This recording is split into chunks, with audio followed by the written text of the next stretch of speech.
People can't tolerate isolation. You know, it's a very rare person who can be on their own and stay together. The cooperation is absolutely necessary to allow that to occur. It seems so fundamental biologically, but you can also tell when we're not connected because you get really unhappy. And in a society like today's where people are progressively more disconnected, how do you foster genuine relationships? You've got every temptation not to. Well, I think one of the things you have to do first is decide that genuine relationships are necessary. I think there was a Pew Research poll done not very long ago, I think it was Pew, that showed that about 75% of Americans regarded their familial and intimate relationships as the most meaningful part of their lives. And so you need to know that first, is that there probably isn't going to be anything more important to you over the course of your life than your family and your intimate relationships. And so making them of high quality it's not optional. With our busy lives, we're becoming blind to each other. We don't even look up from our phones in conversation or at the dinner table. When we have metaphorical cataracts, glaucoma, or macular degeneration, we can't connect at all. In my personal journey from burnout and in my work with others, helping them love medicine again and helping us all love our lives again, I've discovered that the real gift of sight is that it allows us to truly see each other and connect. And connection can happen so easily, setting down your cell phone, expressing a gratitude, sharing the best part of your day with someone you love.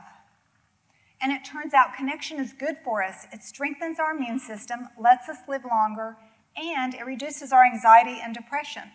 In fact, lack of social connection is worse for our health than smoking, obesity, and high blood pressure. It's not an exaggeration to say that lack of social connection can kill us. A couple weeks ago, I was reading the Wall Street Journal.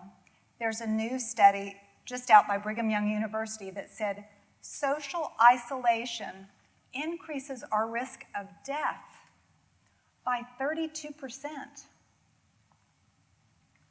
Duke and University of Arizona have been watching our connection go down the tubes for 30 years. 30 years ago, we used to have at least 3 close friends. Now we're lucky if we have 1 close friend. And 25% of Americans say they have no one to connect to or depend on. So that amounts to about 80 million people in America that have no one. It's that fabric that holds us together. Nothing replaces human contact, nothing. We can mitigate it for a while, we can drag it out for a while, but at the end of the day, human contact and human interaction is where it's at. What's the opposite of addiction? Connection. Connection? Welcome to Recovering Addict. When we were using, we were just disconnected from everything, disconnected from our families, disconnected from our friends, disconnected from our own thoughts and emotions, just isolated. Hell, disconnected from reality. We recover better together because the opposite of addiction is now connection. I know there's that philosophy out there where people are saying, well, it's not about the fellowship. Yeah, it is about the fellowship. It's about connecting with people who've experienced the same thing you've experienced and understanding and getting out there and enjoying life. Absolutely. Going to meetings, not being the wallflower, just sitting back, in the meeting with your arms folded, just listening, and actually getting out there and sharing your message. Pouring my heart into other people has changed my life. Being here at SOAR and working with Recovering Addict has changed my life. I really want to talk about what you and Billy do together. How we do our book studies, how we still reach out every day to each other pretty much. There might be a couple of days where we go, but I'm the guy that'll snap a picture of the sunset and write good morning, on a text to these guys. And Eric's the type that'll just text out his feelings, exactly what he's feeling at that moment. And it hits me exactly when I need it to hit me. That's cool. I'm glad. It's amazing. Yeah. And Billy's the type that he'll get to his work and I know our friend Billy too. He sits down and he reads his literature in the morning in his truck before he starts work, and he'll take a snapshot of his the meditation for the day or the daily reflections, whatever he happened to catch his eye really, because he reads all kinds of things, but whatever really captures his eyes and his heart, he'll send it out to us. and then I'll make comments on it all day, and it's exactly what I need at that time, you know. And then we get together and we do Zooms, you know, 3 guys and this is the coolest part. I want people that are listening to pay attention to this.